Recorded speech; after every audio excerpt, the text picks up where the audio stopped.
तुम्हारी ये मजाल, मेरा लॉकर खोलकर तुमने मेरी वसीयत निकाल ली।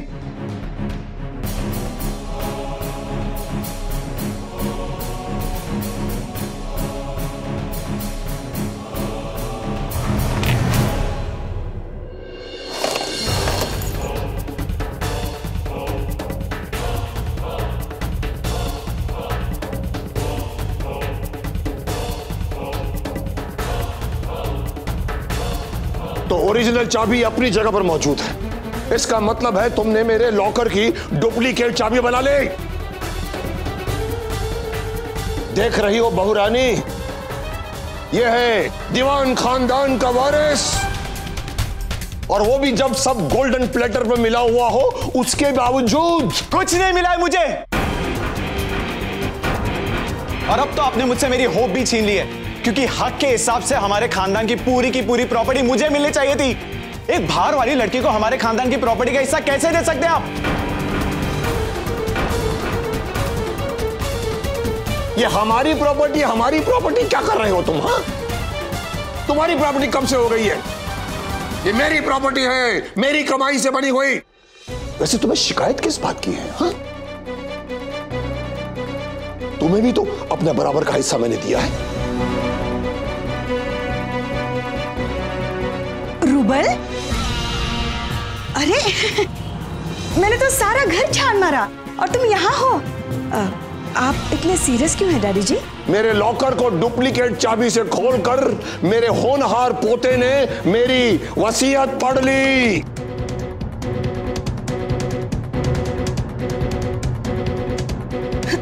इसने? नहीं, रूबल ऐसा कर ही नहीं सकता। आपको जरूर कोई गलतफहमी हुई होगी डैडी जी, है ना? तुमने नहीं किया ना ऐसे बेटा?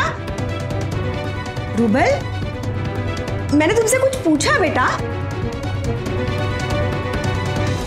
जवाब क्यों नहीं दे रहा है तू? रूबल, बोल।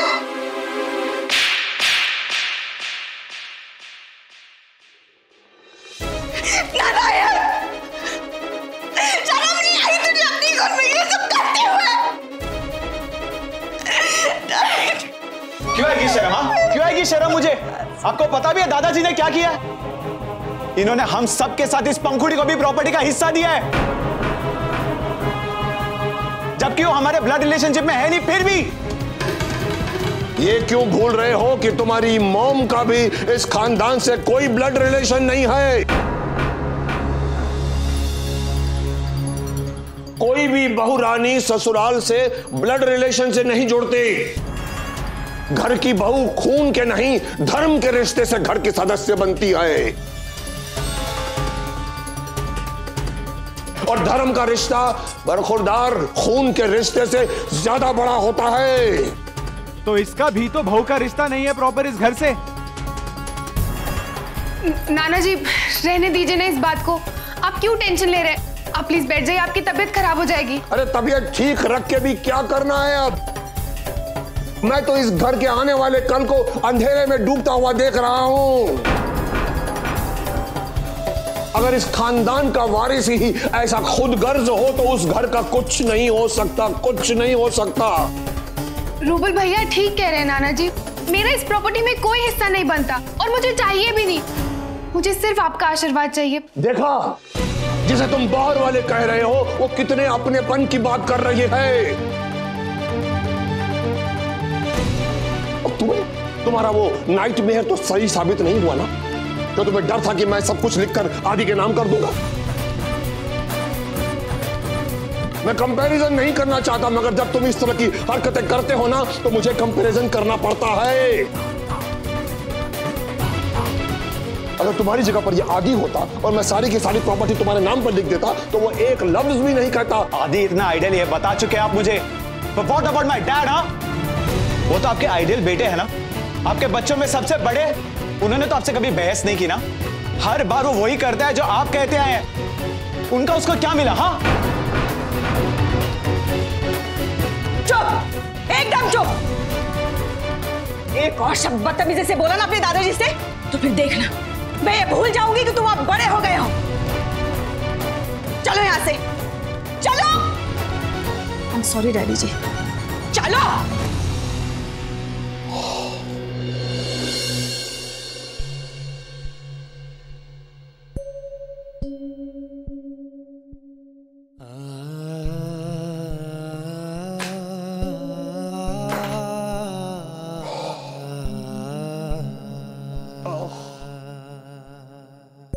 यहां दुखता है पंखुड़ी, यहां दुखता है। एक इंसान ही ऐसा है जो अपने वंशजों में अपना भविष्य देखता है, लेकिन मुझे तो दूर दूर तक बस अंधेरा ही अंधेरा नजर आ रहा है। और इसके लिए मैं खुद जिम्मेदार हूं पंखुड़ी, मैं खुद जिम्मेदार हूं। इतनी दौलत, इतनी सक्सेस, मैं सोचता हूं कि अगर ऊपर वाले ने मुझे इसके बजाय अगर एक नॉर्मल हंसती खेलती एक दूसरे से प्यार करने वाली फैमिली दी होती ना, तो मैं ज्यादा सुखी आदमी होता। ऐसे बोलना पड़ता है बेटा। मैं अगर वहां डैडी जी के सामने तुम्हें नहीं डांटती ना, तो बात और बिगड़ जाती। अब बिगड़ने के लिए बचा क्या है मॉम? बहुत कुछ बचा है अभी। तुम अगर हर वक्त ये तैश में रहना छोड़कर गौर से चीजों को देखोगे ना, तो तुम्हें भी दिखाई देगा। लेकिन तुम्हें तो मेरी कोई बात समझ में ही नहीं आती ना। कितनी बार समझाया मैंने तुम्हें कि डैडी जी के सामने झुककर रहो, उनके साथ बहस मत करो, लेकिन नहीं। आज तुम अपने दादाजी की प्रॉपर्टी का सिर्फ एक हिस्सा पंखुड़ी के पास जाने पर इतना तिलमिला रहे हो। अगर डैडी जी ने तुमसे नाराज होकर पूरी की पूरी प्रॉपर्टी पंखुड़ी के नाम कर दी तो? ऐसे कैसे कर देंगे? कोई मजाक है क्या? अरे मजाक ही तो नहीं है ना बेटा। मैं अगर अभी तुम्हें वहां से खींच कर नहीं लाती ना, तो तुम आज ही देख लेते प्रॉपर्टी से बेदखल होना किसे कहते हैं। और पता है उसके बाद क्या होता? बहुत बड़ा हंगामा होता और फिर सबको वो लॉकर खोलने वाली बात पता चल जाती। और उसके बाद अवंतिका जो तुम्हारे फेवर में है, वो भी तुम्हारे खिलाफ हो जाती। ओके मॉम, आगे से मैं ऐसा रिएक्ट नहीं करूंगा। लेकिन उस पंखुड़ी को प्रॉपर्टी में हिस्सा मिलने वाली बात मुझे अभी भी डाइजेस्ट नहीं हो रही है। अरे लेकिन वो विल साइन कहाँ हुई है अभी तक? देखो, डैडी जी की नजरों में तुम्हारा फिर से उठ पाना it's not at all possible. At least Avantika से तो बनाकर रखो, अब वही तुम्हारी नैया पार लगाएगी।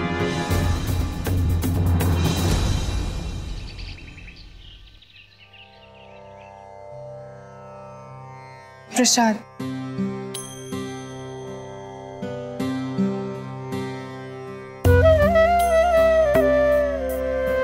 गुड मॉर्निंग बड़ी बेबी। ब्रेकफास्ट। आंटी, प्रसाद। शैंकी, हमारा ब्रेकफास्ट लगा दिया, बैठिए ना, बैठिए ना।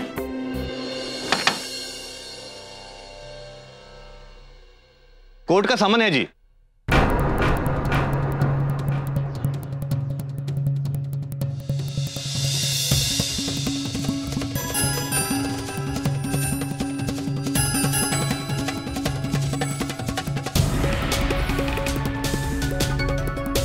किसके नाम है? मैडम ये किन्हीं रूबल दीवान के नाम पर है, जिन्हें दिवाली से पहले पुलिस ने रैश ड्राइविंग के केस में पकड़ा था।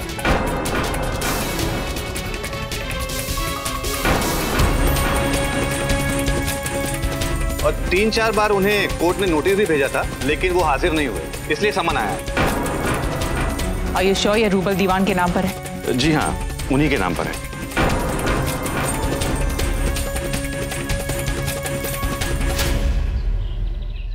कंप्लेन किसने की? कोई पंखुड़ी कुमार है।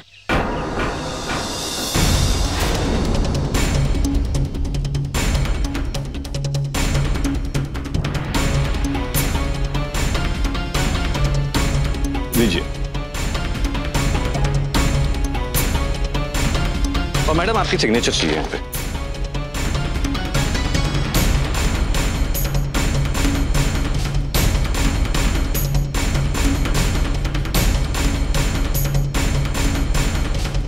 Thank you.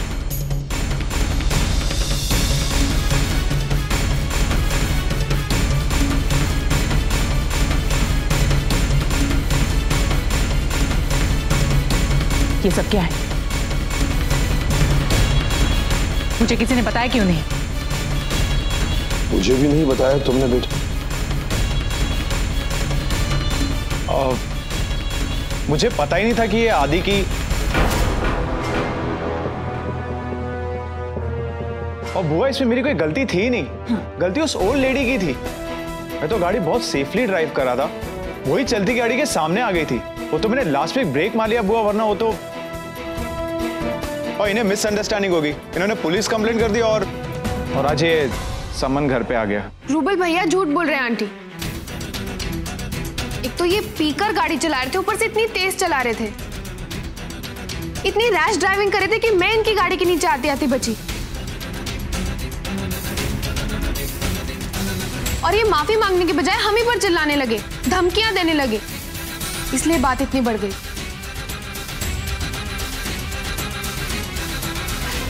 बुआ, I won't say that she is lying, but it was not my fault. और ये बात सच है कि मैं इन पे चिल्लाया था, लेकिन इन्हें जरूर कोई मिसअंडरस्टैंडिंग हुई थी बुआ, क्योंकि मैं रैशली ड्राइव नहीं कर रहा था। और ये बात सही है कि फ्लाइट पे मैंने 2 पैक पिए थे, बट मैं नशे में नहीं था बुआ। और गुस्सा मुझे इसलिए आया था क्योंकि गलती उस ओल्ड लेडी की थी, ना कि मेरी। इतना कुछ हो गया और मुझे अब पता चल रहा है। भैया, आपको पता था इसके बारे में? वो एक्चुअली आदि को पता था। इसकी बेल आदि ने करवाई थी। यानी कि मुझे और डैड को छोड़कर बाकी सबको पता था, लेकिन मुझे ये बात बताने की किसी ने जरूरत भी नहीं समझी।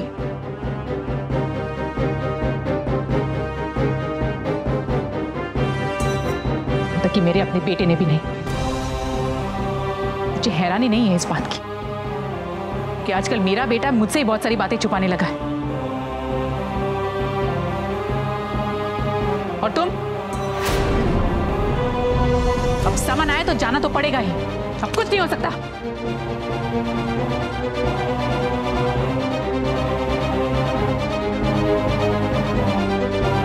अब तुम्हारी किसी भी करतूत के बारे में जानकर मुझे हैरानी नहीं होगी रुबल बेटा। तुमने जो मुझे ये दुख देने शुरू कर दिए हैं, बस उस पर एक नई परत चढ़ जाएगी। और अब तो तुम्हारी मेहरबानी से पुरुषोत्तम खानदान का नाम मीडिया में भी उछलेगा। लोग कहेंगे कि देखो देखो वो जा रहा है, पुरुषोत्तम दीवान का होनहार पोता।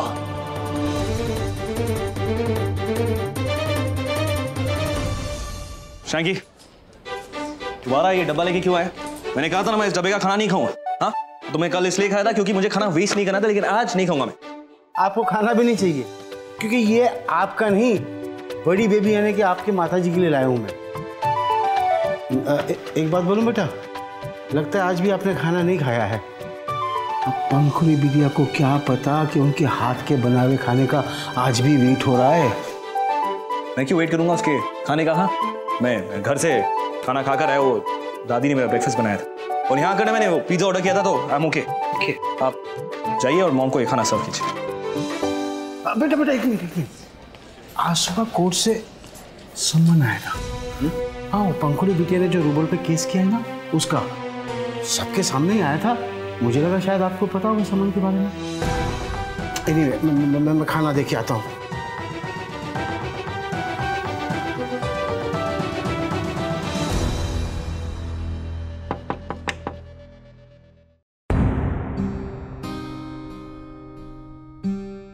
तुम्हारी दुविधा मैं समझ सकती हूँ बेटा।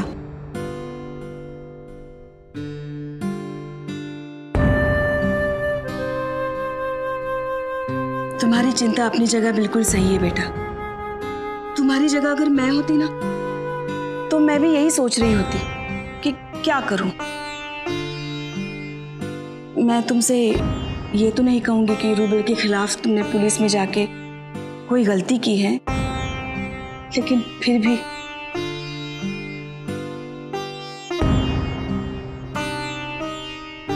माँ हूं ना उसकी।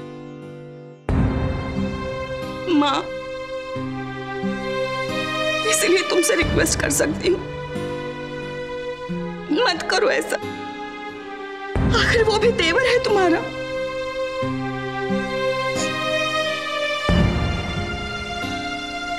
उसे बख्श दो बेटा। इसके बावजूद कि उसने तुम्हारे पेरेंट्स के साथ कुछ अच्छा बर्ताव नहीं किया, आखिर उसमें और तुम में कुछ तो फर्क होगा ना। उसके जैसी बदले की भावना तुम में तो नहीं होगी ना। बाकी तुम खुद समझदार हो, एक माँ का दर्द समझ सकती हो तुम।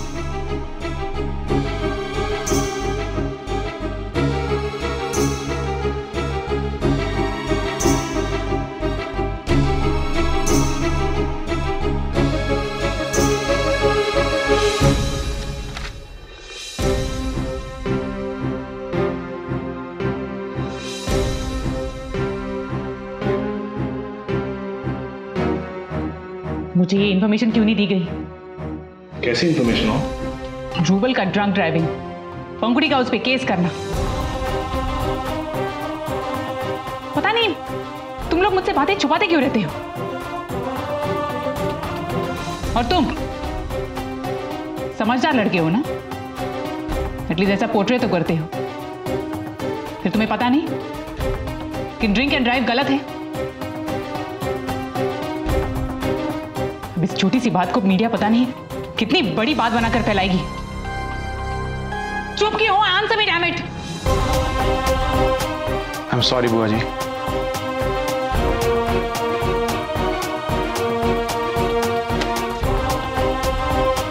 वैसे भी अब डिस्कस करके कोई फायदा नहीं है। चलो दोनों मीटिंग के लिए लेट हो रहे हैं हम लोग।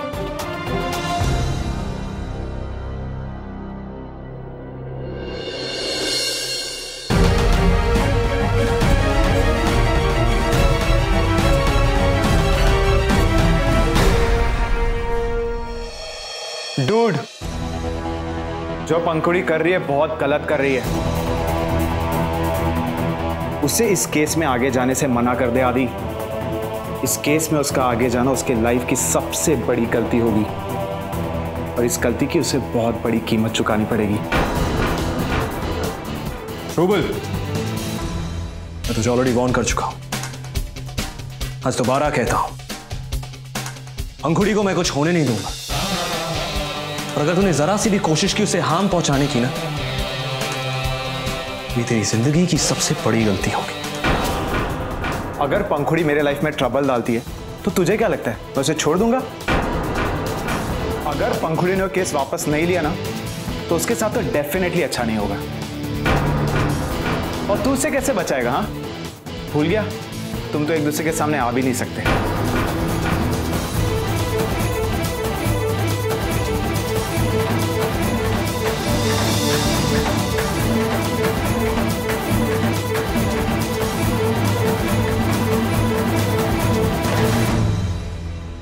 अब मैंने आपको तो सब कुछ बता दिया है दादाजी, पर मुझे कुछ समझ नहीं आ रहा है, मैं कोर्ट जाऊं या नहीं।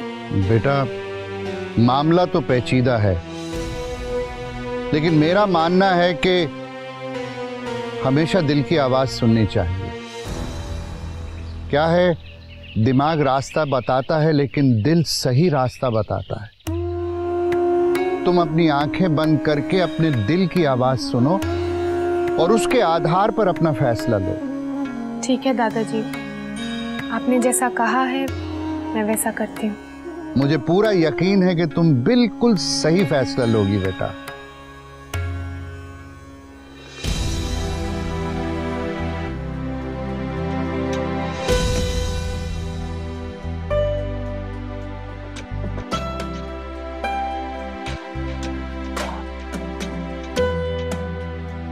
थैंक यू दादाजी।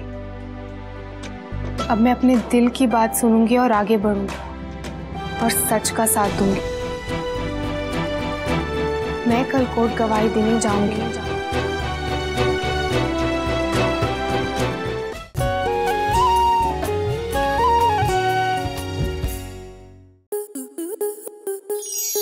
आपके मनोरंजन पर अब नहीं लगेगा कोई ब्रेक।